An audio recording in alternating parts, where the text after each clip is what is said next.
Assalamu alaikum wa rahmatullahi wa barakatuh. How are you guys doing? And welcome to Year 2, Term 1, Lesson 1 of the Londoniyah, or you can say the Sapience Institute program. And this program is a 3-year program, as many of you may know.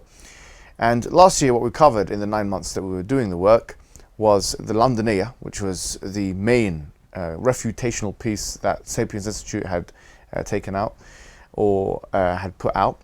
And then after that, there was a kind of like an appendix series to that, which is called the Shubuhat series, in which we discussed some of the main contentions that non-Muslims and others, or ex-Muslims, or people who are anti-Muslim would put forward against Islam. And this, of course, is something you can still watch on the Sapience Institute YouTube channel. Now, if you are aware, also we have a platform, a Sapience e-learning platform, and on that platform there's actually a test now for the Londoniyah. So if you wanted to test your knowledge to see where you stand in terms of your actual grasp, security of knowledge in these areas, then go ahead and take the test. Everyone here has taken the test and passed with good grades. So the cohort will be with me again. Obviously, the same cohort that were with us in the last year, including Ali Dawah himself, who's thankfully passed the test as well. So that's these are the updates, if you like. And before I get started with today's kind of session, which will be more interactive, inshallah, what we wanted to say is, as we're doing this program, there's an expectation for us to also be doing Quran, to be sharpening up our Arabic skills, to be sharpening up fiqh or jurisprudence and these things as well. Because if someone wants to come out and do da'wah, this is the most important thing, in fact, to memorize the Quran, to understand it, to be able to read it. These are very important things. Okay, so I would suggest that we do that side by side. In the Institute, we've already got programs in place for people in the cohort that, reading and memorizing Quran and so on. But that's something that there's a lot of provision for, quite frankly. We've got critical content, which if someone cannot access for whatever reason, cannot access, a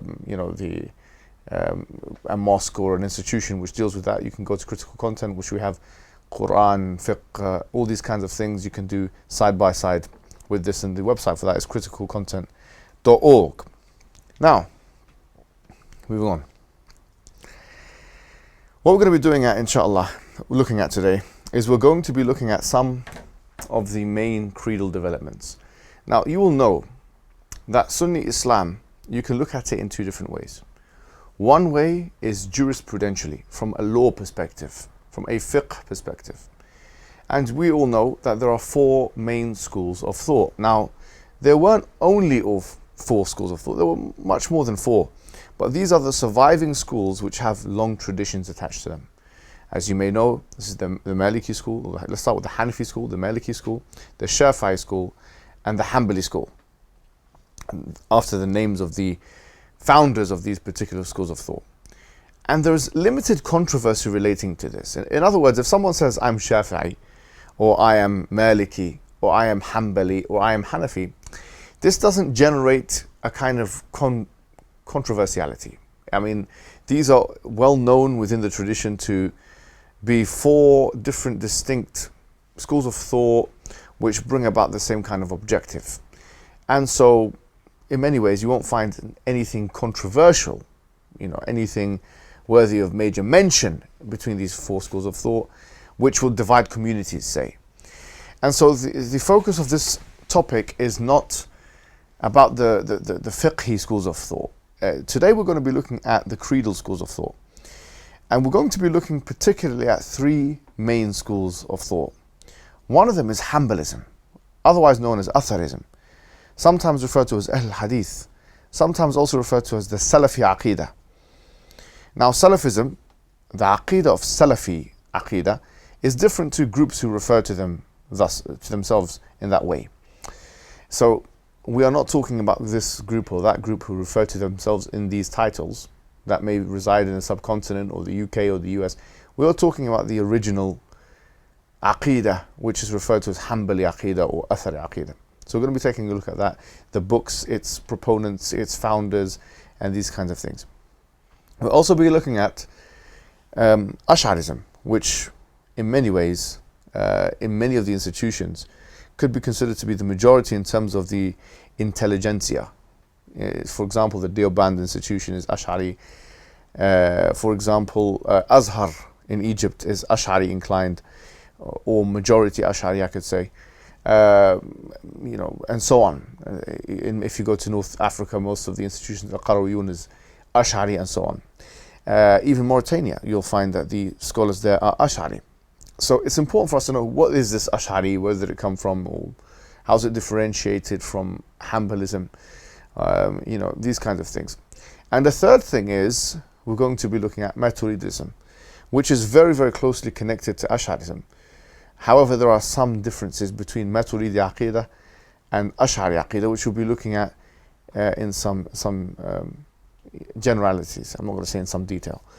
But if one knows, if one is familiar, or has some level of grasp between these three different kinds of creed, then one has a roadmap for the creedal developments or the creedal differences between the major schools of thought in Islam. And before I continue, I should also say that it should not be imagined demographically that throughout the Muslim world, that people, if you ask them, are you Ash'ari or are you Maturidi or are you Hanbali or Salafi or whatever, they'll give you an answer to this question. Because the truth is, as was once stated by a great scholar, Al-Ammiyu la madhhab lah. The layman has no madhhab. The layman has no madhhab. If you go to London or anywhere where there's a Muslim community, and you ask 10 people, which one do you follow? What is the difference between Ash'arism or Salafism? I promise you they will not know. They will not know. The majority of people do not know that. There's no evidence to show that the majority of people know that stuff. Because a lot of this stuff is actually quite complicated. Not all of it is, but a lot of it is quite complicated. And it should not be assumed, and this is very important from the outset, it should not be assumed that if you don't know this very specific detail or mas'ala, an issue of creed, that you're going to go to the hellfire. Or that something bad is going to happen to you, or that you're not on the right path, or whatever. These are bullying tactics that are done by people of all different types of creedal school of thought. Or if you don't believe in this and that, and they position this, especially to the lay audiences, these are bullying tactics. And they have no asl in the religion, they have no foundation in the religion.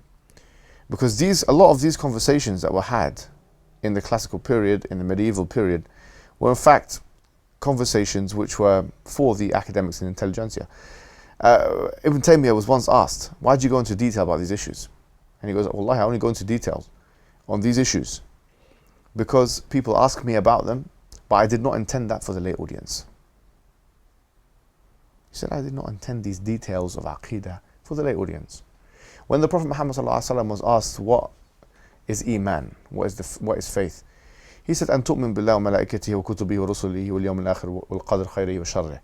He mentioned 6 pillars of Iman. 6. He didn't go into details and you have to believe in this and that and all of that and this and this scholar said that and you have to know it. He didn't go into this. And then he was asked again, what is ihsan? He said, أن تعبد الله كأنك تراه فإن لم تكن تراه فإنه يراك. That you worship Allah as if you can see Him, because if you can't see Him, He can see you. Very basic. Anybody, a farmer can understand it, a car mechanic can understand it, somebody who's working, a fishmonger can understand it. That's it. There's no. The religion of Islam is not complicated like that. It really isn't. The basics of the religion of Islam are very easy for anybody to understand. Having said that, of course, there have been some controversies within Sunni Islam throughout the 1,200, 300 years of its development, and we should be privy to that and understand it, because this, for us, for our purposes, is important. So, we should start with saying the following. We should start by saying that if you look at the early, and I will be making some claims here, which maybe some people will not find comfortable or whatever, but I think everything can be substantiated. Unfortunately, for those who may claim to the contrary, there was no such thing as Maturidite Aqeedah or Ash'ari Aqeedah in the first 200 years, because Abu al-Hasan al-Ash'ari didn't exist, and neither did Abu Mansur al-Maturidi. those individuals existed in the 4th century AH. Before that, there were, you can say, pseudo kalam type efforts made with asma' al sifat and so on, with names and attributes of God, but it wasn't the fully fledged Ash'ari madhab or the fully fledged Maturidite madhab. What you find in the first couple of 100 years is a clear kind of scripturalism. You find this very, very clearly. Scripturalism meaning that people would not go into a long discursive discussion on speculative theology. That they would mention, if they were asked questions, they would mention very brief answers. In fact, if you look at the main works, like for example, Bukhari wrote Khalqu Af'al al-Ibad. This is one of the books that Al-Bukhari actually authored. Al-Bukhari, who is the same Bukhari that we read his Sahih al-Bukhari and so on, he authored this book. And in it he wanted to exonerate himself from the charge that he believes that the Quran was created. And so he lists aqwal of the sayings of salaf, of the companions and the tabi'een and so on, mentioning their position on the matter. Meaning he relegated the matter to people who he thought he was more senior than himself. This is how they dealt with the situation. Likewise with the situation of where is God, which has become a very controversial matter. He had a very clear position, which is that he believed God was above the throne, which is the scriptural position, which is the Athari position, which is the Hanbali position. And you will not find many people speaking in the coded syntax of the Asharis in the early days. It's almost impossible to find. But this is a reality, and it's a historical reality, unless someone wants to fabricate or superimpose history onto the first 200 years of Islam, which would be false.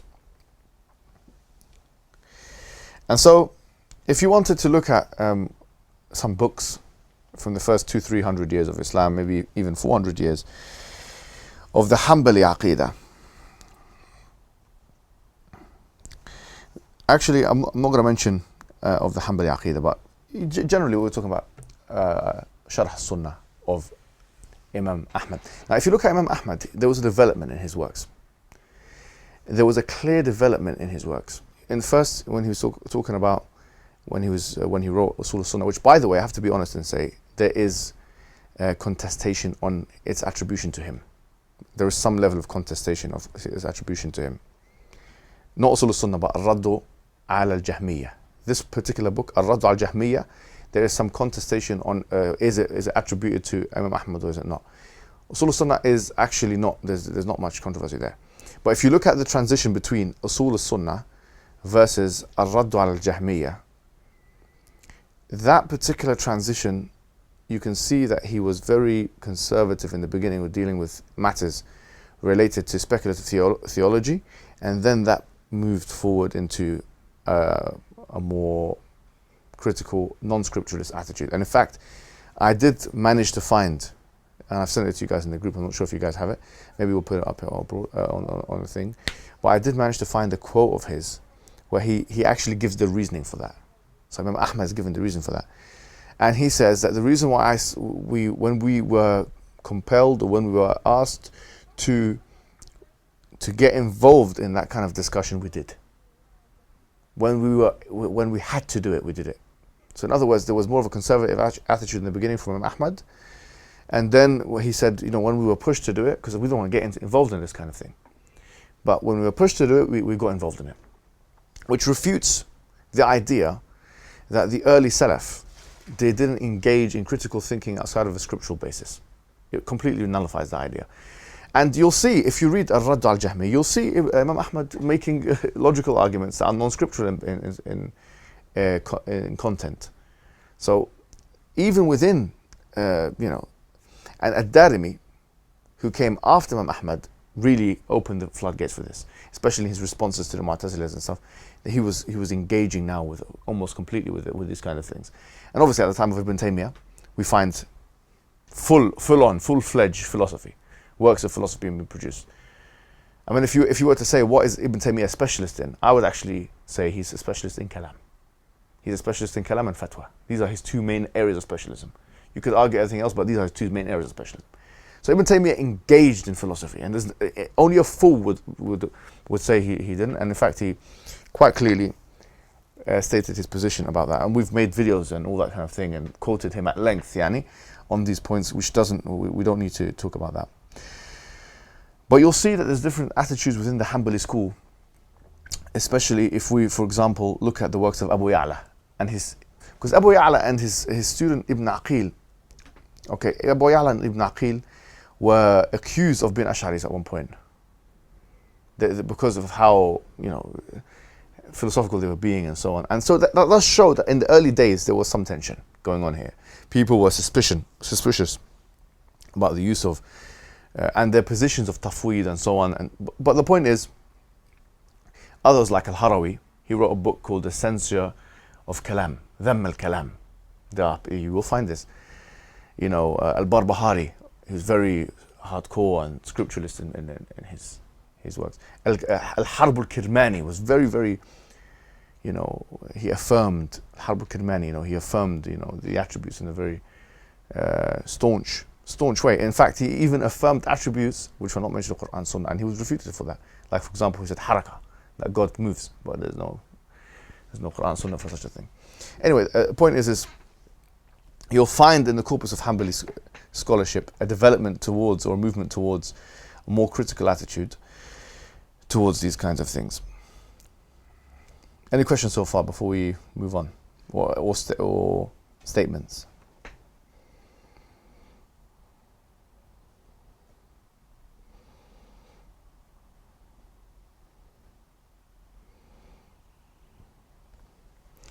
Yes, so you'll find if you're speaking to Salafi people that they'll mention these books of Salaf a lot of the time.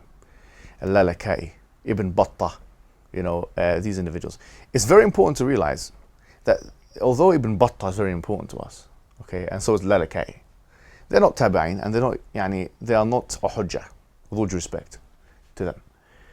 In fact, like for example, Lalaka'i and Ibn Battah, those two individuals who keep being mentioned, because they say things about, for example, khuruj al-hakim and stuff like that, man'a, and not allowed to do khuruj, and these kinds of things, which are useful to certain agendas and certain people.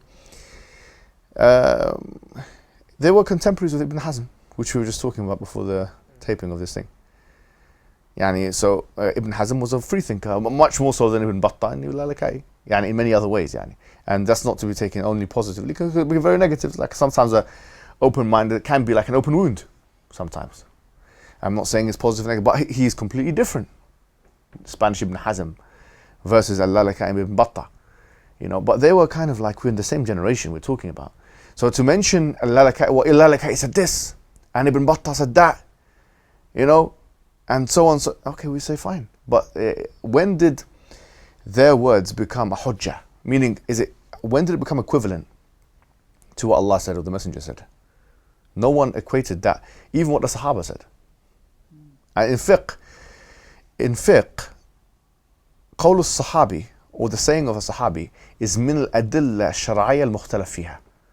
Is from the shara'i things, which there's a difference of opinion whether you take it or not. In other words, if Ibn Mas'ud said something, big Sahabi, said something, even Ibn Qudamah will tell you in his Rawdat al-Nadhr that this one Sahabi telling you something, there's a difference of opinion whether we should take it and we should establish a ruling with it or not. So if that is the case with one Sahabi, imagine how you bring me Ibn Battah and Lalaka'i.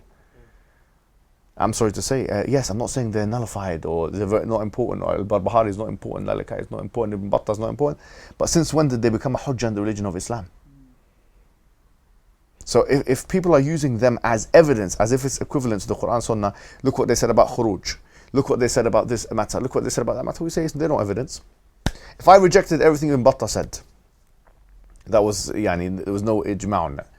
Anything that he's of his own jurisprudential preference, I've done no sin. And moreover, you'll find that people use the jarh and ta'dil, the issue of jarh and ta'dil. They will use the how would you translate jarh? You translate jarh as maybe the negatively scrutinizing people, but then to write them off in a sense, to give them jarh, they will use that as an evidence to do tabdi'ah. Some of them will do that. They'll say, okay, therefore we can do tabdi'ah, which is to make someone or declare someone as a deviant. Someone is not Ahl Sunnah wal Jama'ah. They'll do this.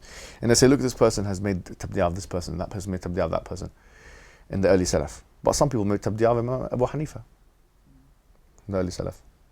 Some people make tabdi'ah of Imam Malik. Some people even make tabdi'ah of Bukhari. No one was not spoken about.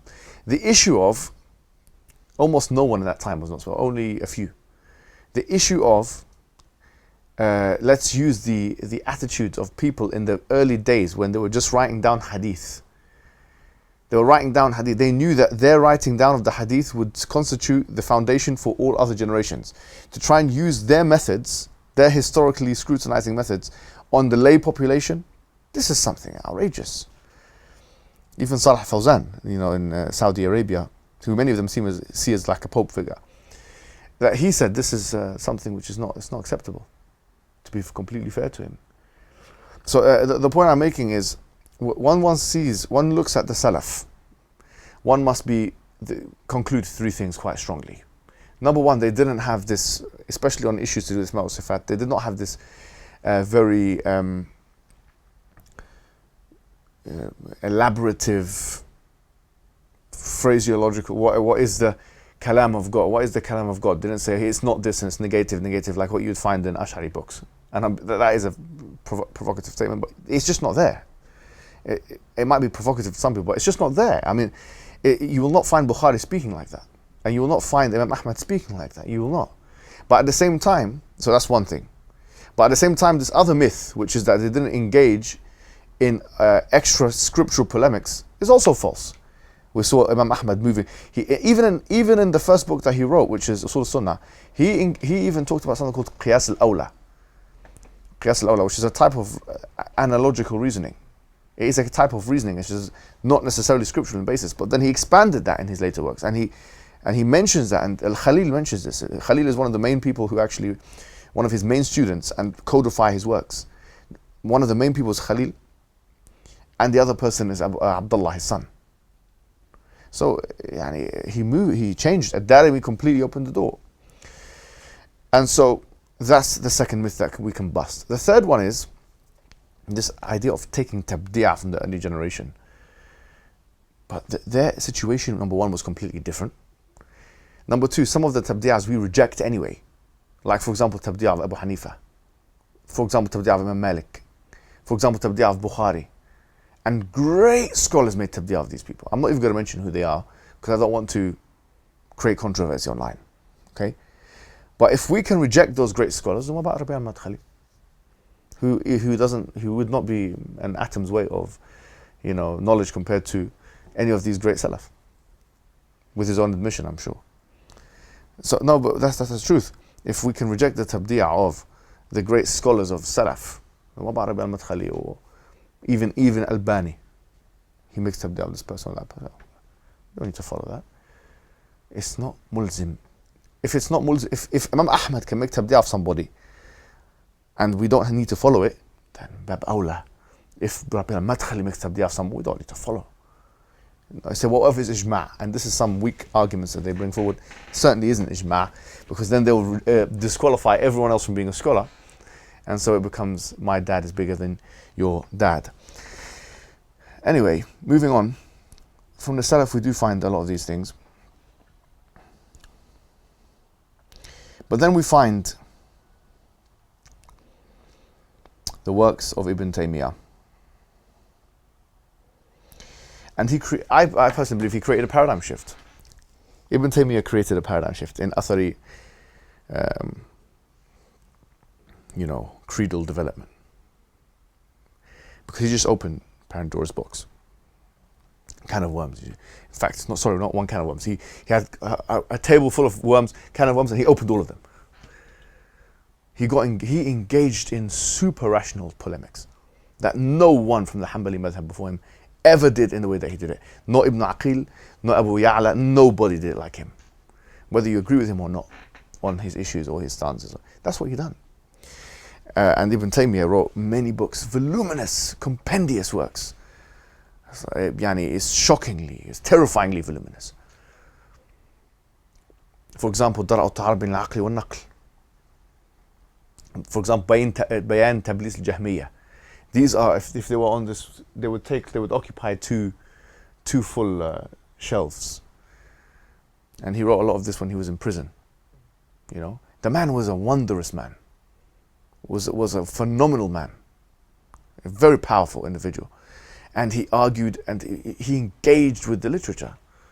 He genuinely engaged with the literature, which is why he wrote a sharh actually called Sharh Aqeedah al-Isfahaniyya, which we went through a lot of it in this class or in our other classes. You know, it's about 260 pages, but he basically goes through Aqeedah textbook of Isfahan, who wrote, it's very small. I mean, if you look at the Isfahaniyya that he was doing sharh on, it's like this big. It's very small, but he was going through each part of it: God's existence, the oneness of God, the revelation, the mu'jizat, and so on. This was basically the structure, the go-rap structure. He actually went through it, which is why we are translating this work actually, Sapience Institute, because it's in line with our objectives. So Sharh Aqeedah al-Isfahaniyya is being translated as we speak, by the Sapience Institute, because it's an important work. So that's one thing. He engaged. People don't even realize that he actually commented on scientific matters, even though he was no expert on this matter. But Ibn al-Qayyim al-Jawziyah wrote a book on alchemy and chemistry and so on, and refuting alchemy. So he was a polymath of, a tremendous man. Obviously, you have Majmu'at al-Fatawa, which once again, this was one of his great genres that he was engaged in. If it was on one of these shelves, it would take maybe 1.5 of the shelf. So imagine how much this man wrote. And then you obviously have these small textbooks that people read, which is Wasatiyya and Al-Hamawiyya, Tadmuriyya, and so on. So he wrote a lot of these books. And so if someone wants to know for the most part, if someone wants to know the position of Athari Islam or the Athari school of thought, they will look at Ibn Taymiyyah. There's only a few opinions, which I don't want to open once again, another can of worms, and say that the majority of Atharis don't agree with that Ibn Taymiyyah believed in. A few creedal positions. And in fact, I might open a can of worms since we are here in Sapience Institute, and this is, why not? Which is Fana'un Nar. The idea that he believed that the hellfire will run out. And people will say, well, he didn't actually believe that and he changed his mind and whatever. But it's very clear that Ibn al-Qayyim believed that. He believed that and Ibn al-Qayyim believed that. And whatever Ibn al-Qayyim says is usually his final opinion. How do we know that? If you look at Shifa al-Alil, the book which Ibn al-Qayyim wrote, he dedicates an entire chapter on arguing the case for Fana'un Nar. And in fact, do you know who tries to refute him? Al-Albani refutes him. He says all of the athar he brings are weak and so on. It's very interesting. But the point is, Fana'un Nar is an Aqeedah issue. No one's making tabdi'ah of Ibn Taymiyyah because they know what the stakes are. How you make tabdi'ah of him when he's the one who, brought the sledgehammer on all of the opponents, which you could never bring? But this is a matter of Aqeedah because it's one of the pillars of Iman, which is, which is the nar, the hellfire. You see, no one's making tabdi'ah. No one in the Salafi movement has ever made tabdi'ah of Ibn Taymiyyah that I know of. I'd love to see someone from any of the sects of Salafism, different stripes, say, well, because of this, he's come out of Ahlul Sunnah wal Jama'ah. Sometimes when somebody, a scholar, does such a great work, he actually gets immunity from certain things. Like Ibn Hajar al-Asqalani. Ibn Hajar is an Ashari. Okay, now someone not saying he's not Ashari. Okay, fine. That means I can believe that Nuzul is the angels and then he's Ashari. He's not Ashari. Then you're making Asharism, you're making Salafism even include these positions. Then you can believe in this. It's a different opinion, is it then? No, it's not. He was an Ashari. He possessed some major Ash'ari positions. It's the minimum one can say about it. But because he done Fath al-Bari, great work, people say, no, just leave him. Tabdi'ah of him. Then what are we going to do when we need to do Sharh of Hadith? No, same thing. What are we going to do? No, these two, we don't want to touch them. No, we're not going to go to the other Shuruhat of the Hadith. We're not going to get rid of this Hadith, this one. So, once again, the point is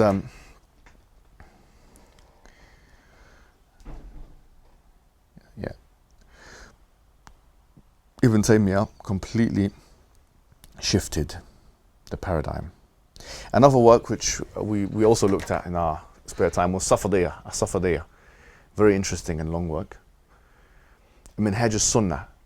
I mean, the interesting thing is he's actually a comparative religionist. He got involved, and that's why he wrote Jawab al-Sahih, which was a refutation of Christianity. Ibn al-Qayyim pretty much mimicked him in many of the things that he did. Like, if you want to know what Ibn Taymiyyah's positions are on creed, then 99.9% of the time it's going to be Ibn al-Qayyim's positions as well. He is a muqallid. But not all of Ibn Taymiyyah's students are like that. So some of his students, like for example al-Dhahabi, he was critical of him a little bit. You know, Ibn Kathir, he was an Asari, but he wasn't engaged in the same kind of polemics that Ibn Taymiyyah was engaged in. At-Tufi, Najmuddin, he was even accused of being a Shi'i. I mean, but he wasn't a Shi'i, to be fair to him. But he was he was a bit like an Ibn Hazm, in the sense that if you look at Sharh al-Bulbul, what do you call it? At-Tufi writes a Sharh of an-Nawawi's 40 hadith. The guy is clever. The guy is actually a genius. But he doesn't care what Ibn Taymiyyah has to say. And some of them don't care. Like from a fiqh perspective, most of the school, they respect him. You know, he's very respected. Sheikh al-Islam, they call him. What a sheikh. In abbreviation, they call him a sheikh. However, some of them just hand wave his opinions. Like Ibn Rajab al-Hanbali, كذا قال, whatever. It's literally. Ibn Muflih, whatever, you know. And we don't. For example, in the case of three divorces in one majlis. The case of three divorces in one majlis, no one believes in that except for Ibn Taymiyyah. And he said, وكذا ufti, his granddad, he done fatwa bis-sirr.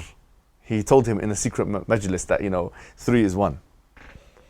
But basically the entire school, go and look from the times of the Mutaqaddimin all the way to Al-Mirdawi and so on. You're not going to find anyone who says this. But this is a matter, 3 divorces in 1, which is very controversial. And in fact, if you follow Ibn Taymiyyah, you're not doing a sin. It's a major, major matter. Imagine a woman, some guy, you know, especially apparently it's a big thing in the Indian subcontinent and whatever. And he said, you're divorced 1,000,000 times. I don't know why he had to say this, but he means it. And he says, you're divorced 1,000,000 times. All the madhabs, the mu'tabar opinion is that she's actually divorced 3 times and she has to go and marry another man and sleep with the other man. And that's why they've created this halala programs and whatever, which is haram, and obviously the Prophet has a thing. But Ibn Taymiyyah, he uses Ibn Abbas and so on, and he uses arguments from the salaf, and he actually makes a compelling argument, akhi. Like, I'm not saying I agree, I'm not anyone to agree or disagree, but I'm just saying he had that opinion. And now, if people follow his opinion, which is that 3 in 1 or 1,000,000 in 1 is actually just 1, then they can live like that. They're following a mujtahid. So in terms of the sociological landscape, you could argue, I think I had a friend of mine who was doing a thesis on how he's made lives of women easier, basically. Because that is a fatwa that you can imagine, right? Will change the game in terms of the Muslim community. And now I hear even Hanafis are going to Salafis for this fatwa. You know, that's what I hear. But it's in terms of fiqh, he wasn't, although he had different opinions and stuff like that from the rest of the madhab, he wasn't as influential as he was in creed in his own school. In his own school, he was the marja'. Like for example, Ibn Uthaymeen of our times, like in the last 50, 30, 40 years, yeah? If you want to know what Ibn Taymiyyah's opinion is on a creedal matter, just look what Ibn Uthaymeen said. For most cases, 99.9% or 99.1%, let's say, there's a few matters which are not the case, he goes directly to Ibn Taymiyyah and he finds the matter there. So it's like copy and paste, sorry to say. And that's no disrespect to Ibn Uthaymeen. I love Ibn Uthaymeen. I think he's a very, great scholar. But if you want to know what Ibn Taymiyyah believes, look at Ibn Uthaymeen. There's no, he's not doing any gymnastics or something. He's just looking at what Ibn Taymiyyah said, and he agrees with it. He trusts him. So his Ibn Taymiyyah's his influence is so widespread, and that's why now they're starting to look into him in the Western Academy, like John Hoover and stuff like that. They're starting to look into him and writing books about him and stuff. He's a big name, and in fact, he talks about things which no one else talked about. Hulul hawadith, hawadith la awwala laha. These things which we've discussed in the class before, but like no salaf spoke about it. No salaf spoke about it. It's his position, and the thing is, like for example, nominalism. That is a pure philosophical opinion. Nominalism, the idea that the particulars are the only things that they are, and that, or conceptualism, pull it. Conceptualism is, he argues for conceptualism, and he argues against certain things on the basis of conceptualism. But that's a pure philosophical opinion. Now, unless you know that this is, Ibn Taymiyyah is getting this from his aql. Ibn Taymiyyah is getting this from his brain. Yes? Then you won't be able to distinguish what Ibn Taymiyyah is getting from his aql and as a human being his acts, and what he's getting from the nas. Some people just confuse the two and say whatever. But just because he was a scripturalist at heart doesn't mean that he was a scripturalist in everything he did. He certainly wasn't. And so he made rational, logical arguments.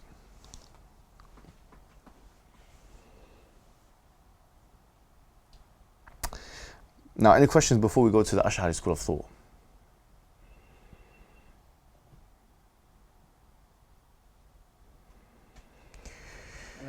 I think, what was his view on the, did he believe, pertaining to the divorce thing, that free, if you say then free, it counts as one, or was it the opposite? Yeah, one. Oh, he believed that? Yeah. Isn't it bid'ah innovation that if you do that? Yeah. So he was against that? Everyone's against doing it. But the question, so the rest of the madhab say that if a person does it, it's bid'ah, but it still counts.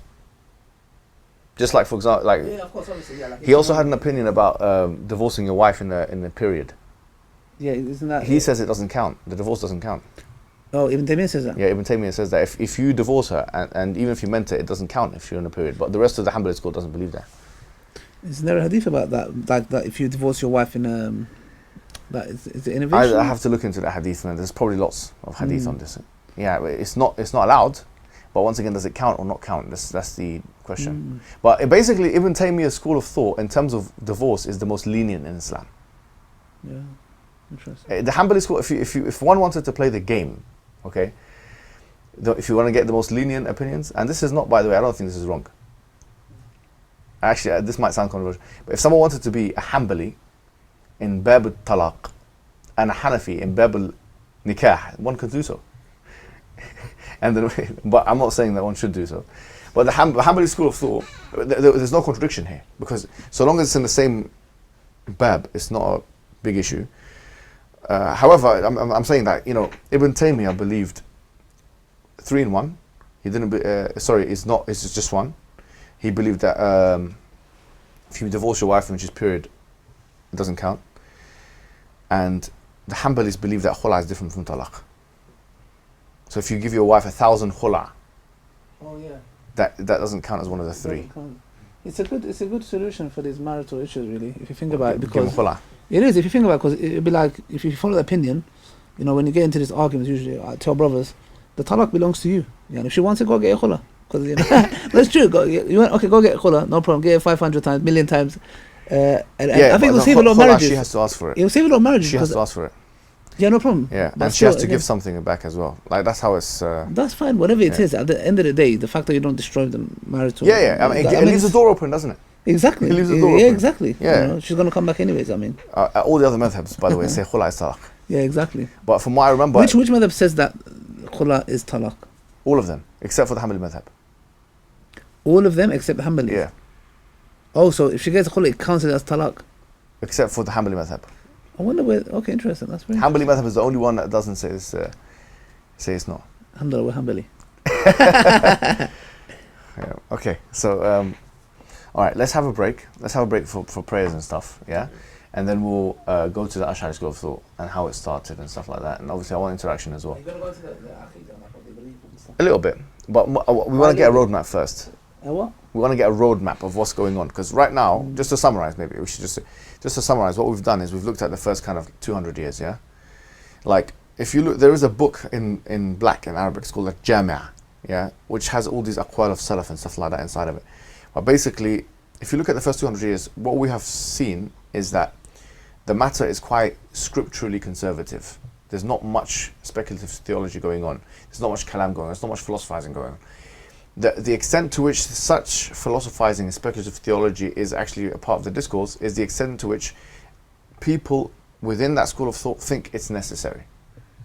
So when the Mu'tazili school, or proto-Mu'tazilism becomes proto-Mu'tazilism, we shouldn't say Mu'tazilism, or Jahm ibn Safwan, Jahm ibn Safwan and Ja'd ibn Dirham and those figures, when they appear and they have a very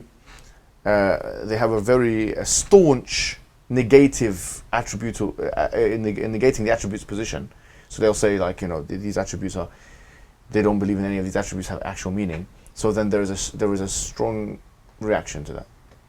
And so that's why you'll not find in the first kind of 200, 300 years much people saying, speaking in philosophical terms when describing issues to do with Allah's names and attributes and so on. They say Allah is like, yeah. Like I'll give you one just final example, probably one of the most famous ones. When someone came to Imam Malik and asked him, كيف استوى Allah al-Arsh? How did Allah do istiwa on the throne? And he said, al-istiwa ma'lum. Istiwa is known. What the word istiwa means is known in language. It's known. وَالْكَيْفِيَّةُ مَجْهُولٌ. And he says, and the howness of that, this is something which we don't know. وَالْإِيمَانُ بِهِ wajib. And to believe in that is wajib, it is obligatory. وَالْسُؤَالُ عَنْهُ bid'ah. And to ask about that, this is an innovation. So the template is basically that this was the position. A very straightforward one-liner.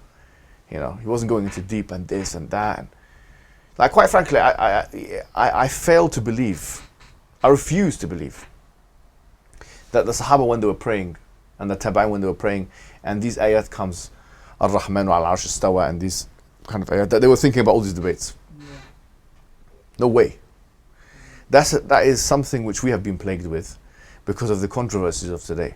Like they were thinking of this or what that, no, how do I think about, no, they were thinking about like the teleological meaning here, like this is how magnanimous Allah is, how powerful He is, how whatever, all these things. They weren't thinking about the Mu'tazili said this and Ja'd said that, and they weren't thinking about that. I can guarantee they weren't thinking about that. But in the first 100, 200, 300 years, there was this scriptural conservatism, but there was a movement away from that when there was threats, extraneous threats to the Muslim Aqeedah. And that is, I would consider that the Hanbali school. However, Atharism as developed by Ibn Taymiyyah, with all of his positions, including Hawadith and Hawadith La Awla Laha and these other things, that's not now, this is in a sense differentiated from what the Salaf believed in, because this was developed. Certain things that Ibn Taymiyyah spoke about, the Salaf never said, ever, is what I'm saying. They never said it. His rationalizations, the Salaf never said it. His philosophizations, the Salaf never said it. The Kalam approach, the Salaf never had it. And so there is a difference here. I'm not saying that the position is different. It's just a different articulation. He would argue to the same scriptural point, but now he's arguing now extra scripturally as well. But the points overlap. And it doesn't mean just because Ibn Taymiyyah says something, that's what the Salaf believed. This is also false, So we have to be fair here and just, and say that there was a development, of course, but in development of approach. There was not a development in actual belief system here. Like the approach was what was being developed, and the argumentative style, and some of the workings out. And with that, we conclude the first part of this series. This particular episode. We're going to pray and come back. Wassalamu alaikum wa rahmatullahi wa barakatuh. Okay, now before I move on to the Ash'ari school of thought, I think it's important to note there's a bit of a controversy here between Ash'aris and Atharis as it relates to what is the mu'amala of the sifat. So if you read like later Ash'aris like Al-Laqani and so on, and Jawharat al-Tawheed, and this kind of like main staple book that's in the manahij of the Ash'ari and so on, and other books like it, like especially if you look at it in conjunction with like the Sharh of Bayjuri, Egyptian guy, one of the top guys. But he's the last 200 years, something like that. They have Islamic Egyptian scholar. We were looking for that before this. Anyway, you'll find that, for example, they'll say that the attitude towards the sifat from the Ash'ari, or the correct way is tafweed. And there's this question of what's the difference between ithbat al-ma'na and tafweed al-ma'na. So let me explain to you. This is one of the major controversies. So if you look at the Athari school of thought, what they say is, especially if we look at Ibn Taymiyyah, where it's majorly developed, when you see a sifa of Allah subhanahu wa ta'ala, if you see an attribute of God, that you look at it on prima facie value, and you take it on board the way it is. So for example, Allah subhanahu wa ta'ala says, Ar-Rahmanu al-Arsh istawa. Allah has established himself on the throne. They will say, yes, the establishment is something which is true, linguistically. And the way which we do it is something which we don't know. Because laysa kamithlihi shay'un wa huwa as-sami'ul basir. That we don't know how that's done. Yeah? So that's the Athari position. There's two Ash'ari positions. One of them is Tafweed. Tafweed is to say, Ar-Rahmanu al-Arsh istawa. We don't know what that means exactly in relation to Allah. Or let's just say Sifatul Yad. It's less controversial. Where Allah says, Bal yadahu mabsutatan. Yeah? We'll do Tafweed. We don't know what his two hands are outstretched. What does two hands mean in relation to Allah? We leave it as it is. This is Tafweed position. We don't know what the meaning is. This is an Ash'ari position, and it's the position of Tafweed. The Athari position is, we know what it means, but we don't know what it means in relation to Allah. It has the same kind of consequence. Does this make sense? It's a different thing, but the consequence is we don't know what it means in relation to Allah. In both cases, the consequence is the same. The aqibah is wahida. There's one consequence. But the workings out are a little bit different. But this difference here is what has caused controversy throughout hundreds of years. This is what I've just described to you, the difference here. The question is, okay, whether or not it should or shouldn't cause this much controversy, what is the truth of the matter? Because if we take a tafweed position seriously, which is, I'll tell you the limitations on both sides, yeah? If we take a tafweed position seriously, then that would say that if we don't know what it means, then the early Salaf's position, according to the Ash'aris, is that the Salaf did not know what it means. Like, they did know when Allah is above the throne. And if that's the case, then the question is, why are they using different language? I'll tell you what I mean by that. Why are they using words which are different to the words of the Quran to describe the istiwa or the ulu? For example, one phrase which you'll find if you read Bukhari's book that I just mentioned before, or a lot of the Salaf, is that Allah is ba'inun min khalqi, or ba'inun an khalqihi. He is distinguished from his fawqa arshihi wa ba'inun an khalqihi. Ba'inun an khalqihi. This term, ba'inun an khalqihi, is not mentioned in the Quran. He is distinguished or is differentiated from his creation. Now that puts into question the tafweedi position, because if what is being suggested is that historically the early Salaf had tafweed as a position, then why are they using different language? Why? Because if they're using different language, that would indicate they understood the meanings and now they're interpreting it in their own words. Does that make sense? This is very important. So it puts into question the fact that what some Ash'aris will say, later Ash'aris, that the position of the Salaf was a position of tafweed. Does that make sense? However, having said that, I'm not going to attribute this to Ibn Taymiyyah because I don't think he's that unsophisticated. But some later Salafis will say that the position is fully ithbat. Everything that you see of Allah's sifat in the Quran, there's ithbat. There is affirmation. But we find some ayahs of the Quran, like for example, كُلُّ شَيْءٍ هَالِكْ إِلَّا وَجْهَهُ. And we were talking about فَثَمْ وَجْهُ اللَّهِ, that كُلُّ شَيْءٍ هَالِكْ إِلَّا وَجْهَهُ, everything is destroyed except for his face. And they say, no, that means him. It's a kind of maneuvering here, which someone would be tempted to say this is ta'wil. Or when it says فَثَمْ وَجْهُ اللَّهِ, anywhere you turn in the Quran it says that you'll see the wajh Allah. Ibn Abbas says this is the qibla. So wajh Allah is not being interpreted here as wajh Allah. Ibn Abbas in Tafsir Tabari, you'll see that he means qibla. So the issue of al-qa'ida al-muttarida, a principle which is consistent throughout. I want to submit to you that if someone tries to have one principle, a qa'ida muttarida, that they will run across counterexamples, istithna'at, problems. If you say the position is tafweed, I'm going to give you counterexamples as I've just done. If you say the position is ithbat, I'm going to give you counterexamples. The correct position is follow the Salaf.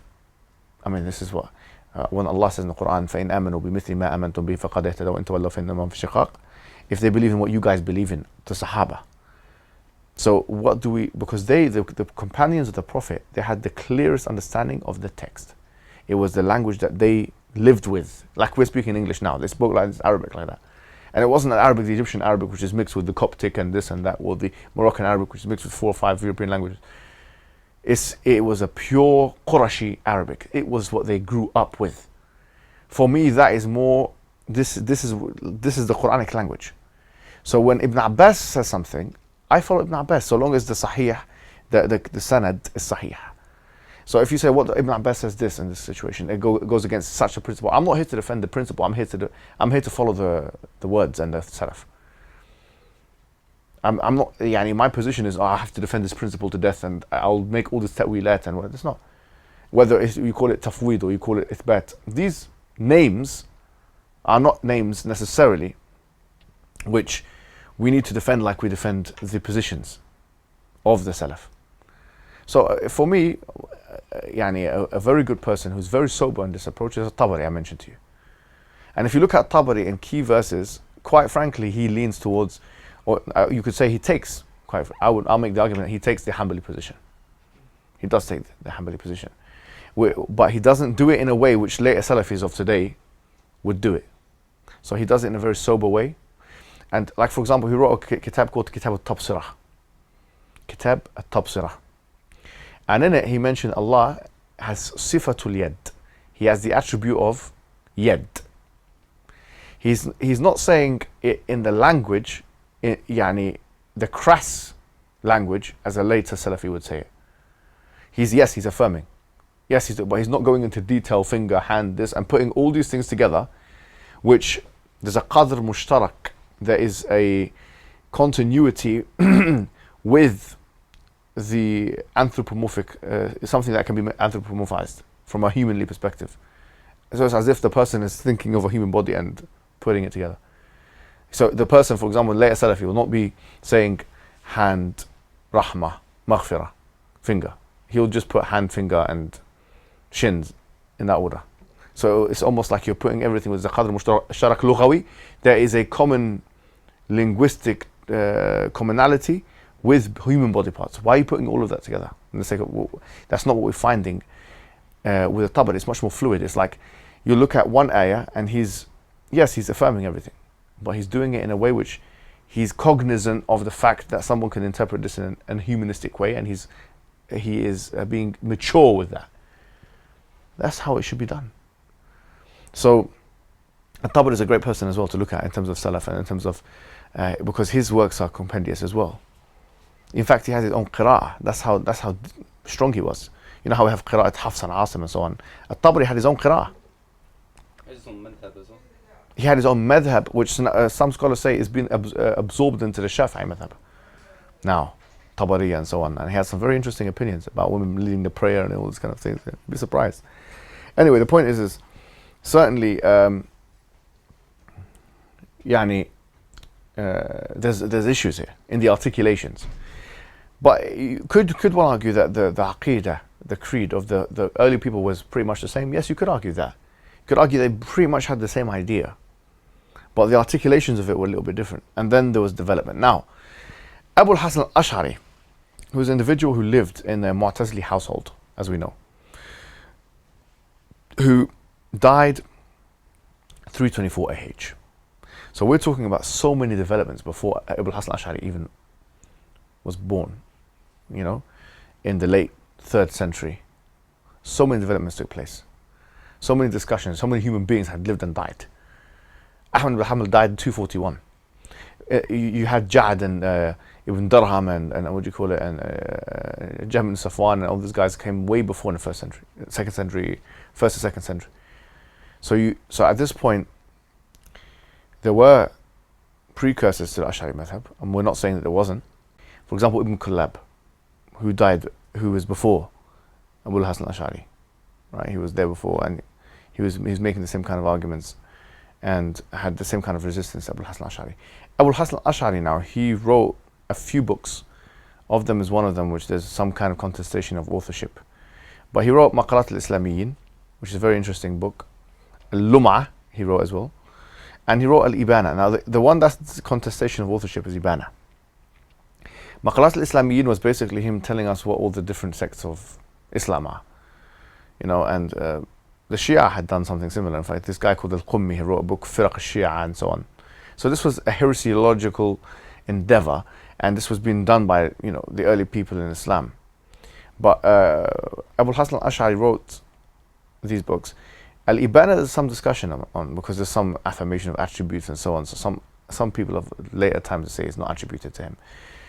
The countervailing or the counter argument to that is that he had a student called Tabari, not the Tabari Mufassir. He had another student called Tabari, and his student called Tabari, his works have survived, and in fact he quotes Al-Ibana as we know it today in it, which is quite strong evidence to show that Al-Ibana was actually authored by Abu Hasan al-Ash'ari. But anyway, I mean, it's neither here nor there.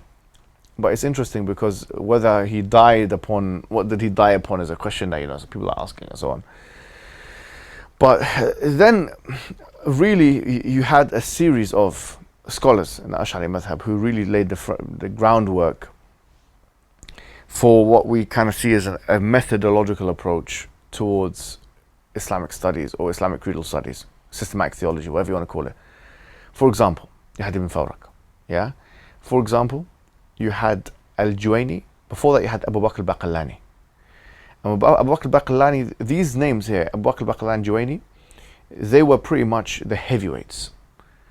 And then you had Al-Ghazali, of course, and then you had one of my teachers actually, his name is Ayman Shahada from SOAS. He considered Al-Razi to be more influential in the madhab than Al-Ghazali. And I think I mentioned to you before, Fakhruddin al-Razi had a father called Fayyuddin al-Razi, and he wrote a book called Tabaqat al-Asha'ira, and he didn't put inside of Al-Ghazali. It's quite interesting, yani.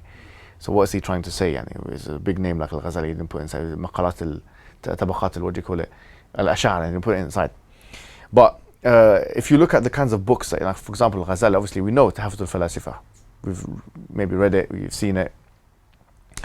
Maqasid al-Falasifa, another one. So a lot of issues to do with philosophy. And interestingly enough, Al-Ghazali said the following. He said that I took 2 years to study philosophy. Now imagine now, it's impossible to become a master in philosophy now in 2 years. But he said it took me 2 years to study philosophy and and all that stuff, and then he came out with whatever he came out with. The interesting point about that is that it shows you the canon, that how limited the philosophical canon was at his time. You got you got the Organon, and you got the works of Aristotle or whatever. Then you have what the Falasifa themselves, Ibn Sina and so on, and you have Farabi and Kindi and so on. Then who do you have? It's pretty easy to exhaust all of that, and he exhausted it and he really understood it. It took him 2 years, and obviously he wrote Tahafut al-Falasifa, which is the incoherence of the philosophers, which is a staple work now, because he did a lot of things in that book. For example, he had like mathematical type arguments about infinity, trying to prove the eternality of the universe. He was using his aql, like he was really going hard and heavy. And if you look at Ibn Taymiyyah's works, like even Sharh Aqeedah al-Isfahaniyya, Ibn Taymiyyah will be speaking and normal speech as the Sheikh al-Fadil al-Ghazali mentions.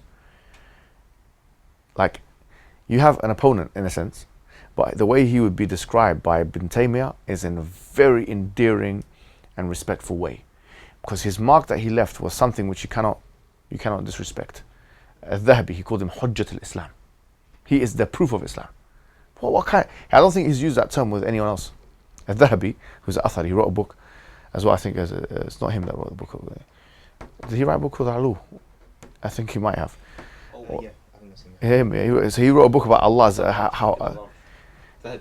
he wrote a book about Allah's highness and so on. And he was clearly an Athari, but look at what he was saying about Al-Ghazali. It's Hujjat al-Islam, the proof of this. He called him Hujjat al-Islam in his Sir Alam al-Nubala. So Al-Ghazali, he was very special because he wrote Mustasfa. And obviously, I forget the name of the book now, but Juwayni wrote the other Usuli book before it. What's it called? Burhan. I can't remember, I forget the name. It's Al-Burhan, yeah?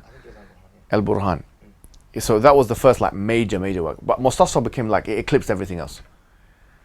And the stuff that, and we went through a lot of it in our London area series, like when we were talking about consequentialism and stuff like that, and how he, or this or that, all these topics. He started up, يعني, very interestingly, Al-Mustasfa was so popular that Ibn Qudam al-Maqdisi, who also was Athari, and I think he's the one who wrote the book called Al-Alu. I'm not sure. Are you sure? But Ibn Qudama was an Athari. It's very difficult to argue against this point. Yani, he was Hanbali, and he wrote Rawdat al-Nadhir, which is an Usuli textbook. Yeah, it's one of the main Hanbali Usuli textbook. But if we're honest about the matter, Ibn Qudama al-Maqdisi, who wrote the most famous comparative fiqh textbook in Islam, you could argue Al-Mughni, he copied Al-Ghazali, and his Rawdat al-Nadhir was basically his Rawdat al-Nadhir was an abbreviation of Al-Mustasfa. So much so that the early manuscripts, if you know that Al-Mustasfa that Al-Ghazali wrote, it has an epistemological beginning, all philosophy. How do you get a knowledge? You get knowledge from this, the senses, from the aql, from this, like epistemology that we went through in London. That's in the beginning of Al-Mustasfa, which is an usul textbook. The early manuscripts, and you can find this online, it's an open secret, yani, of Ibn Qudama's Rawdat al-Nadhir, it has an epistemological beginning as well. So imagine you have Ibn Qudama, big time, the heaviest hitter in terms of the Hanbali madhab of the Mutawassitin. He is so impressed with Mustasfa that he writes a book which is basically an abbreviation or a summary of some sort of Al-Mustasfa. Yani, because, and by the way, and we have to be honest, the Maqdisis, who, it's not just in the Qudama that was a scholar, the Maqdisis in general, they were very suspicious of that kind of thing. They had a more conservative view. And so why would you find, for example, another now, when you look at it, you don't have that epistemological beginning, because a lot of them were suspicious of it. So get out of here. So they cut it out. So you won't find, if you get Rawdat al-Nadhir now, the copies that you get from wherever you get it from, you're not going to get that philosophical beginning. Especially not if it's printed from certain bookshops in certain countries, in certain places, in certain cities. You're not going to get that. But that Ibn Qudama wrote it. The same one who wrote Mughni, you're reducing and deleting his works because you're scared of philosophy.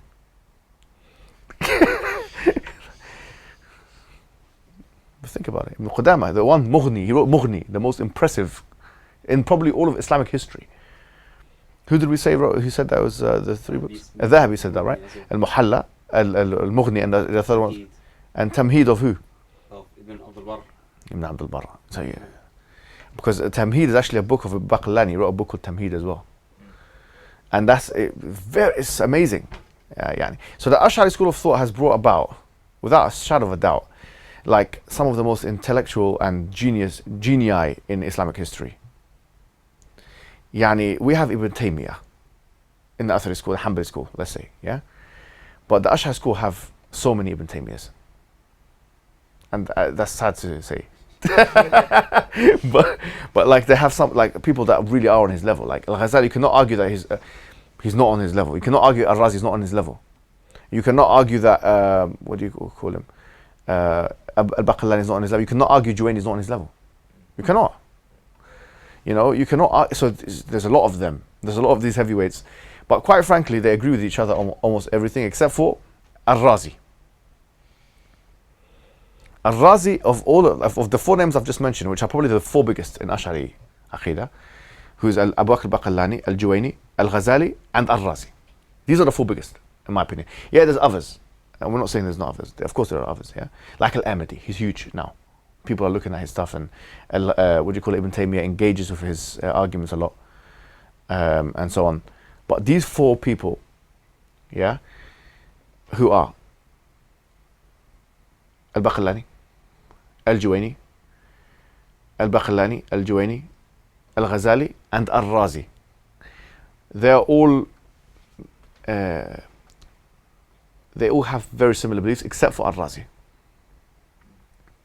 Al-Razi is willing to step outside the school. And we kind of looked into that, how he does that. For example, he writes a book called نهاية العقول, the end of the upper limits of aql, basically. You know this whole idea of aql versus naql, like what comes before, the aql over the naql and so on. It comes really from Al-Razi. This comes from Al-Razi. Yes, yeah, Al-Razi's kitab, yeah. But I think he mentions it in other places as well. Like for example, there's another Al-Matalib Al-Ulya. I think he mentions this. It comes up in more than one work. But Ibn Taymiyyah is attacking Al-Razi. Without Al-Razi, you probably don't have Ibn Taymiyyah doing what he's doing. Without Conor McGregor, Khabib wouldn't be a household name in Muslim. Sometimes you just need that. It's subhanAllah, one of the things in Islamic history and in all of history. You just need, some people need to sharpen each other up. There needs to be some, without Tommy Robinson, maybe, or Lawrence Southern, or David Wood, or maybe we wouldn't be here right now. No, but I'm saying that, I'm not saying that Al-Razi is like David Wood. No, but I'm just saying you need this antagonism. لا تتمنوا لقاء العدو. The Prophet said, he said, don't wish for the coming of the enemy. But at the same time, if you do meet him, then yeah. So in a sense, you always, this didactic representation, this dualism, this storyline, it's like, why do you think people would actually read Dar'at al-Aql wal Naql, where Ibn Taymiyyah is writing for pages and pages and pages and pages against Al-Razi? It's like watching a YouTube video. Why are you watching these refutational YouTube videos? It's the same thing going on, but on a much higher level with way more respect. But if you want me to show you some things in the Asharite school and in the Hanbali school where they accuse each other of homosexuality and they start being disrespectful, I can show you that one as well, but that's for a different video. The scholars. So this guy, we think he's homosexual. No, it happens. It's a human proclivity, but that's a different video for a different day. And this one, that one's a womanizer, and this stuff has always been there. We think nowadays we do complain about there's YouTube video and refutations. Now, the refutation is going on for years. In fact, with all those refutation, these great scholars probably wouldn't even be known to us. That's how bad it is, Wallahi. So two things we can pick up from this is that great scholars produce great scholars, and when people come together, like Socrates and Plato came out right after him. He took from his works, he added on, he pushed this, and then Aristotle, who took from Plato. There's always that line of this intelligent person is interacting with this other intelligent person, and is creating this intelligent atmosphere, and all these intelligent people are together. So two things which are good: having clever friends and teachers, and strong enemies, or let's just say strong opponents. Without, I'll be honest with you. One of this is aside the point. You know who it is, but one of the ex-Muslims, anti-Muslims and stuff like that. I private messaged him. I never show my private messages, and I said to him, "Listen, I said, why don't you go and do some Arabic studies and Islamic studies?" And he said, "What are you talking about?" It's like, what do you mean by that? I said, back in the days, the Orientalists, 100 years ago, they were very formidable. They knew the Arabic, they knew Arabic poetry. We have books here of Orientalists that they would look into history. I would be quivering and shaking and fear and trepidation if I had to present against someone who was my superior in knowledge like that. But that would increase me, that would strengthen me, that would sharpen me, that would make me into something different. But you have ruined me because you're no, honestly, because you're such an easy opponent, an unformidable opponent, unworthy opponent that you have not challenged me to go to the next level. It's not fair. We enemies of Islam, and Ibn al-Qayyim mentions him, Shafi' al-Alil. He says that when you have like the devil or something, a formidable opponent, let me fight something good, man. Tyson Fury can never really be one of the greats, not because he doesn't have the skill, but he doesn't have the opponents. And maybe he doesn't have the skill either, but he will never be compared with Muhammad Ali or Mike Tyson. It's never gonna happen. Because why is Mike Tyson in the conversation of the best of all time? Because he's beaten so many good opponents, top guys. We need opponents. But we need to, that's what I'm saying. So don't be, two things from this story that we're looking at, that we can look at, is just guys that can help us to get to the next level, share ideas, sharpen the sword, metaphorically obviously, just in case. And opponents who can also challenge us, bring us to the next level. Because that's, as human beings, like Michael Jordan. I don't know how we've gone from Asharism to Michael Jordan. But there's famous clips where he was saying like, and that's when I took it personally. And then that's why I took it personally, this and that. Man is almost driven completely by his insecurity. When we start taking things personally, I'm ignorant, this and that, or my reputation's on the line, then you go to the next level. It's no coincidence that these Ash'ari scholars were as sharp and strong and genius as they were, because they were facing the Mu'tazila. They were facing the likes of Abdul Jabbar, who wrote the big time. The Mu'tazila on a different level. The Rawandi and Marisi and Abdul Jabbar, big timers. They were coming with the Greek manuscripts and this and that, and they had all workings out. And Ash'ari had to spend day and night with candlelight and ink. That's what you have to think about. Let me start systemizing my thought. Let me go to the cleverest person here. Let me build institution, Nizami Institute that they had. Let's do this, let's do that. That's why there's so many intelligent people from that school of thought. So these are the 4 biggest names that you should know. But there are other names, like we said, we're not discounting that. Any questions so far?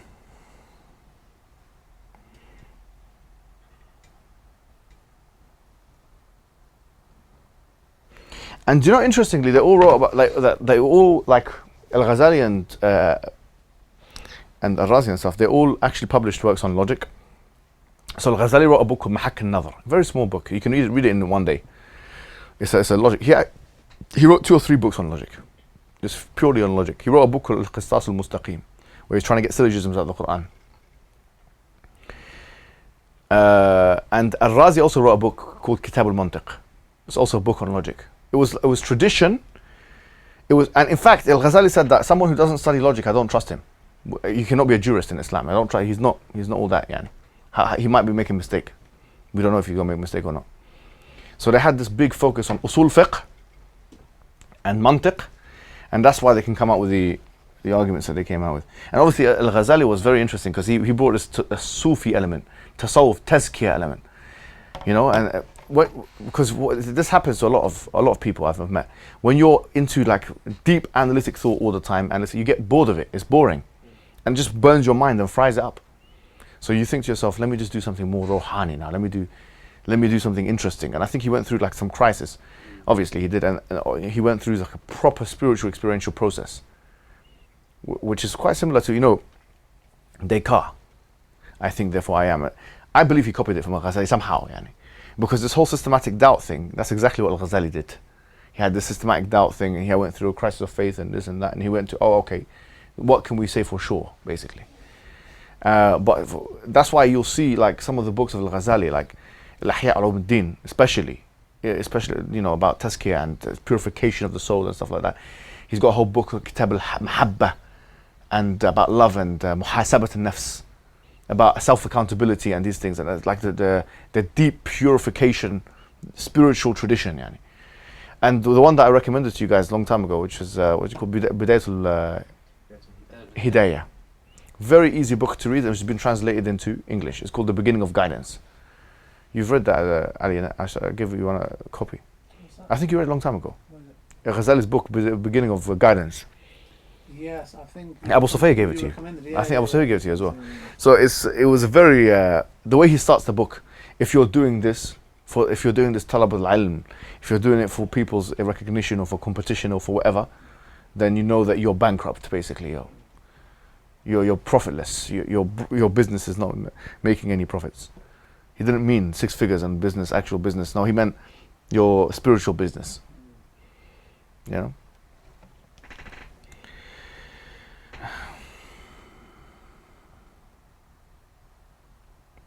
So we talked about Al-Ahmadi in Diocese 31. And then you have obviously a Sanusi, a Sanusiyya, Al-Kubra, Sughra and so on. This, if someone is doing Nizami schools or whatever, they'll go through Sanusi's kitab. And I'll be totally honest, it's underwhelming in terms of original thought. It's not meant to be like original thought or something like that. It's not like Ghazali. If you go from Ghazali to Sanusi, you think what's going on here? There's nothing.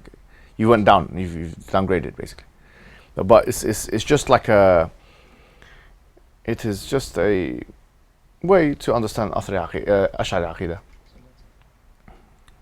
Yeah, they've got a book, the Kubra one. If you read the book, it's fine. It tells you like this is how to what's أول واجب على المكلف. And it says nazar, for example, and then the sifat al-ma'nawiyya, sifat al-salbiyya, and these kind of things. And then arguments for God's existence, they have all that in there. In Ash'ari books, you'll find almost in every creedal book, arguments for God's existence. From imkan, from huduth, from this. It's interesting, And as we know, there's been lots of famous controversies. The Mu'tazilis versus the Ash'aris. This was the big one, by the way. It wasn't the Ash'aris versus the Ash'aris. It was the main event of the evening was the Mu'tazilis versus the Ash'aris. And then that changed, you could say, slightly at the time of Ibn Taymiyyah. That he took but the thing is, Al-Razi was already dead before Ibn Taymiyyah started refuting him. And so Ibn Taymiyyah was around at the same time as Subki and so on, and that was Istighatha issue, which is, we're not going to get into that now. But the issue of there's him and his son, basically, the refuting on the issue of Istighatha and so on like that. But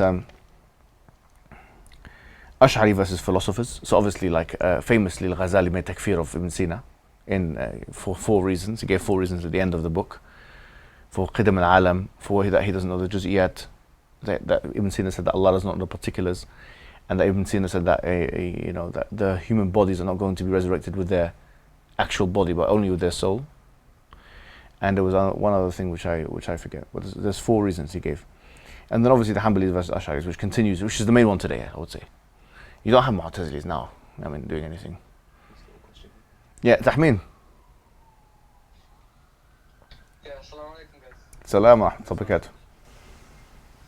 Yeah, the question is basically, the idea that the early Asharis, that they were quite different to the later development of the Asharis, like to what extent is that true? And which scholars were like responsible for this like development of the Ashari creed?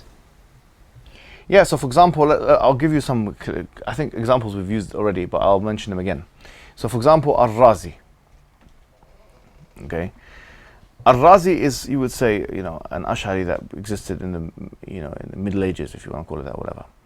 But he's refuted by Sanusi on some issues. Sanusi came afterwards, and obviously, as we just mentioned, his books are mentioned, or are a staple part of Ash'ari reading, right? Reading list. So issue of Qadr, for example, like the issue of Qadr. The issue of Qadr, Fakhruddin al-Razi, he considers it to be Jabr position, crass determinism. And he said that الإنسان مجبور في صورة مختار. That the human being is determined, but is only looks to be that he has free will. He does not have free will, basically. That's al-Razi's position. He's a crass determinist. So this is something which As-Sanusi rejects. Issues relating to, for example, so this is a Qadr. You could argue as well, I'll give you another example, like Abu Bakr al-Baqillani, who's one of the early Ash'aris. There's new manuscripts that have come to show that he actually affirmed that Allah is above the throne. And later Ash'aris, like one of the most polemical ones of recent times, a guy called Zayd al-Kawthari. I'm not sure if you've... I don't know. Yeah, at that time. Around, late 1800s, early 1900s. The one who famously said about Ibn Khuzaymah's book, who was part of the Salaf. Ibn Khuzaymah wrote a book called Kitab al-Tawheed. He called it Kitab al-Shirk. That's how hard he was. Like, even the Salaf, he called it Kitab al-Shirk. Anyway, the one who actually refuted al-Kawthari was al-Muallimi, who, as we remember, Sheikh al-Ujayri told us that he believes he was probably the most intellectual contributor after Ibn Taymiyyah in terms of certain issues in the Athari school. So going back to the point, what you were just saying, so the issue of Allah being above the throne, it would seem to be in the early school, you could make the argument, and has been made the argument like that. For example, Abu Bakr al-Baqillani, he believed that Allah was above the throne, and that new manuscripts of his book have shown that. Zayd al-Kawthari, when he was making the arguments, didn't know that because the manuscript hadn't been extant at his time, or they had been miscatalogued or whatever. But now we have those manuscripts. So you could see a steady differentiation or changing or something like that after, because al-Baql, and that's why Ibn Taymiyyah actually, I remember reading Dalat al-Aql wa Naql. Ibn Taymiyyah, he really praised Abu Bakr al-Baqlani. He says he's the closest one to us and these kinds of things. So yeah, you can see a steady development from Abu Bakr al-Baqlani, and then al-Juwayni starts to really expand it a lot. So you can say if there's a shakhsiyya mahwariyya, it's probably going to be al-Juwayni. And then obviously al-Ghazali after that, and al-Razi just put the cat in with the pigeons. He put the cat in with the pigeons.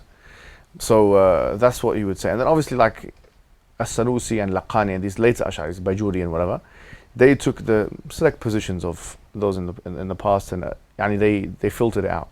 But if you meet an Ashari today, they're probably just following the opinions of the late Asharis. That's what's happening. Especially if it's a particular school of thought, whatever, they're just following those opinions. There's nothing wrong with but you have to admit. You have to admit that's what you're doing. A lot of the problems today is that people don't know where they're getting their opinions from, why they're so staunch on their opinions. Once you have a genesis of ideas, okay, this is where my opinion comes from, it comes from these people, human beings. Khalas, then you can start to really engage with them fairly, those ideas. Does that answer your question, Tahmin? Yeah. So most of the kind of Asharis today would basically just follow most of like you mentioned Sanusi, who basically filters stuff that comes from Al-Razi and Juwayni and Ghazali. Yeah, not Al-Razi as much. Al-Juwayni, yes, Ghazali, yes, and obviously, certainly As-Sanusi and those later scholars that wrote those books. Yeah. So that's basically it, guys. We can quickly talk about the Maturidite school. I said I would talk about them.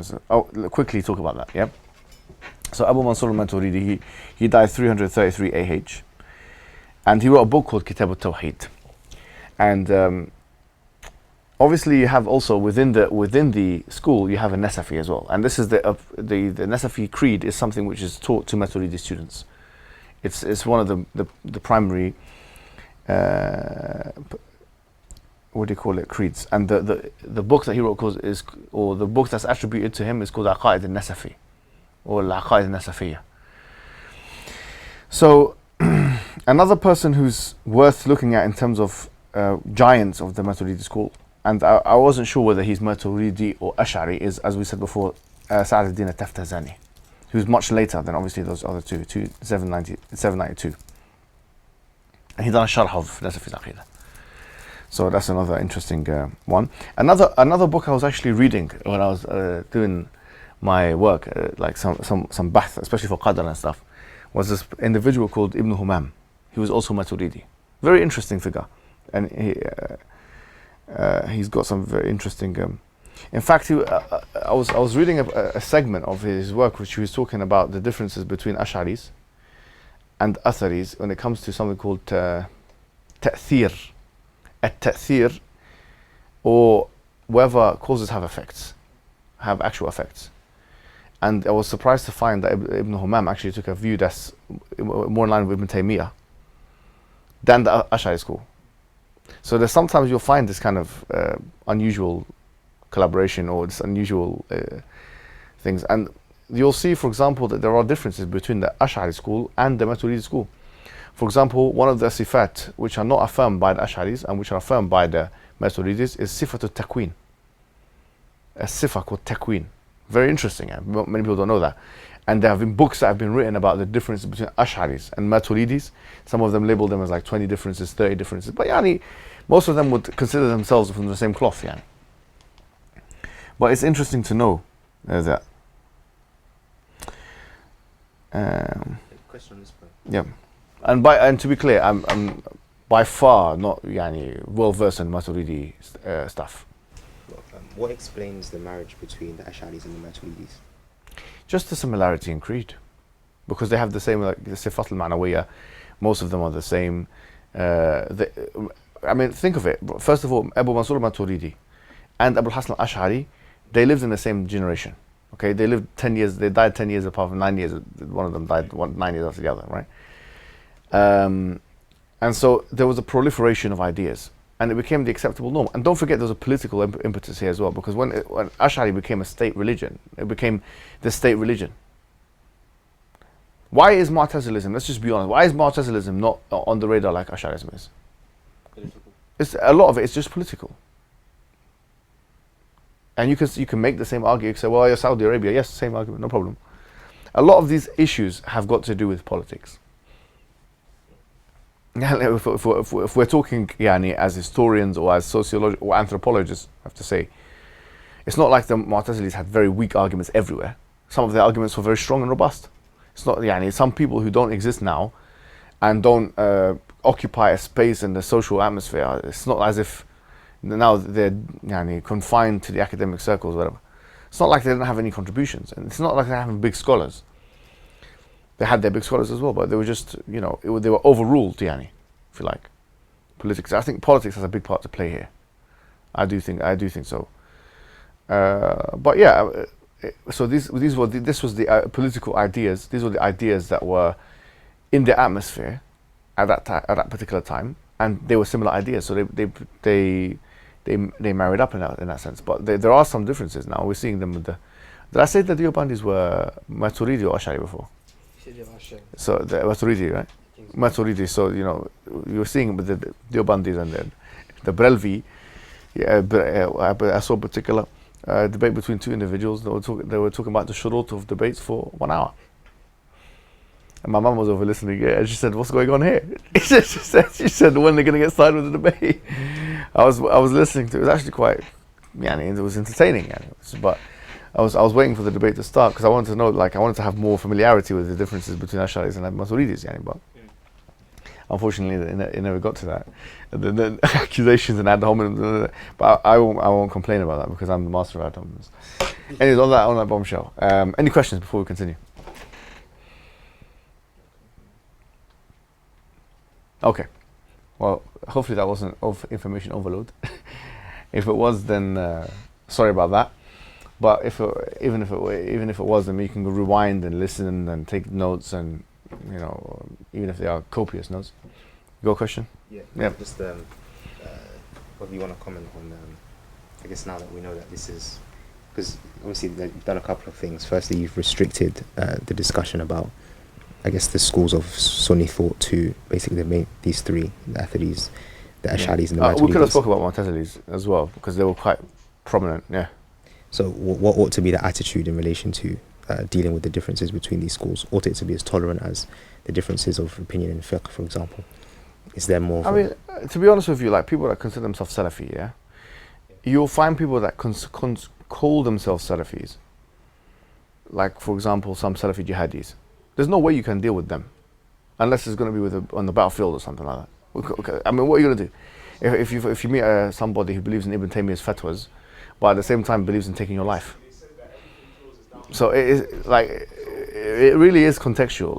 It does require. We don't believe in sola fide. A lot of people nowadays. Sola fide is a Christian concept that you're saved by faith alone. A lot of people nowadays, they believe that they're part of the safe sect, and as a result, they will not practice spirituality. They will not practice self-accountability, self-responsibility. They will lose their spiritual side. They have this card now, which is the safe sex syndrome, and they will spray everybody with it. That's the case.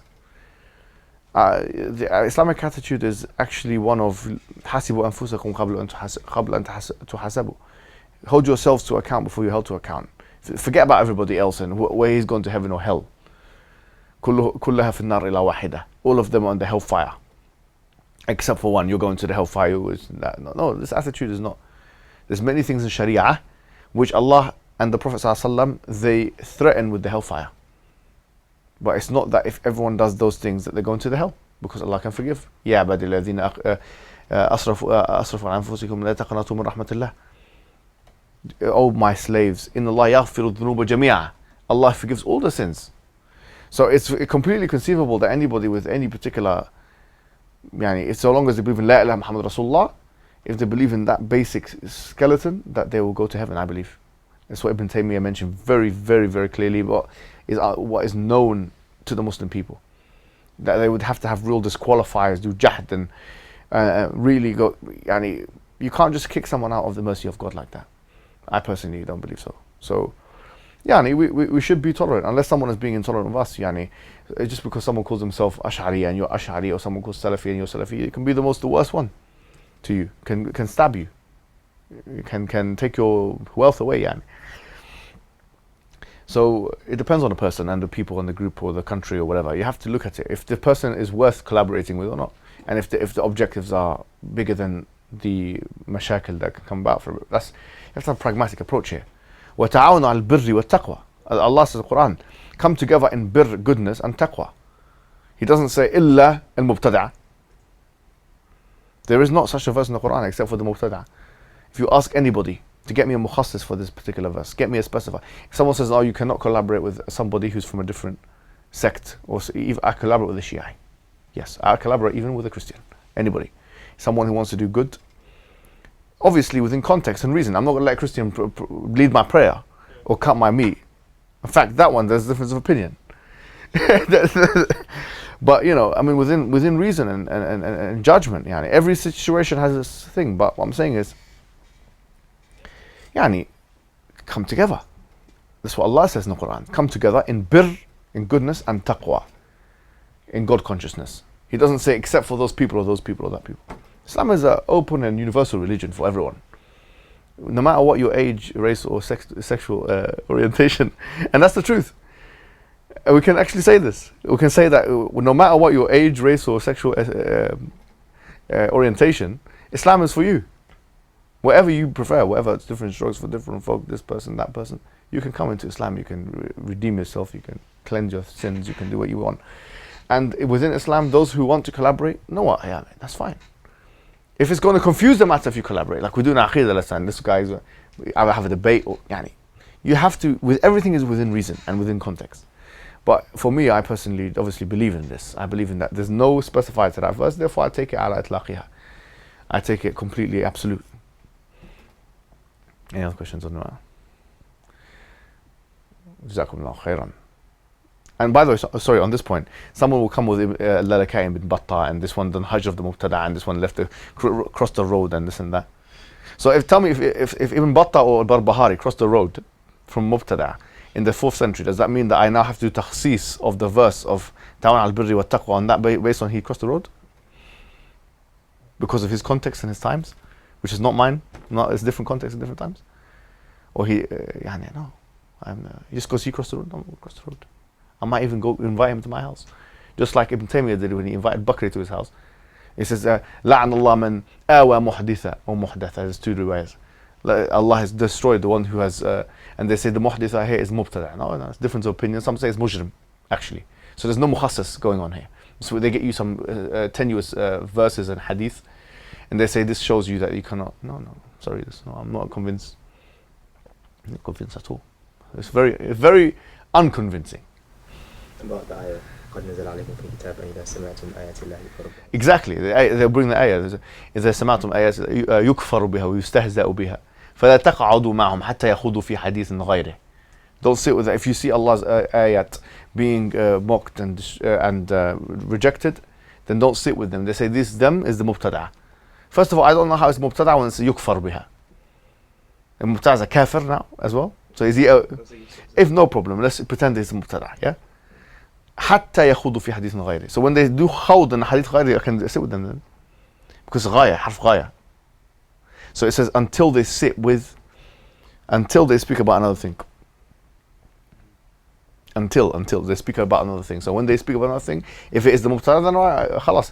Don't speak about the issues which you disagree. When you speak about food and football and so, I can sit with you then, no problem. There's no ijma' that is talking about mubtada. In fact, Tabari mentions two or three different opinions on it.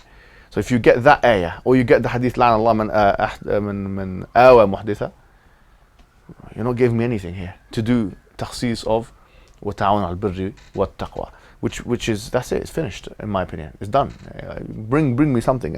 I want to believe you, I can't.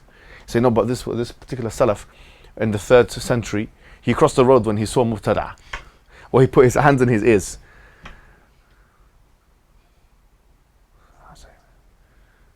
So this is going to do takhsis of ayah min ayat Allah because he done that. I don't know what usul book is that.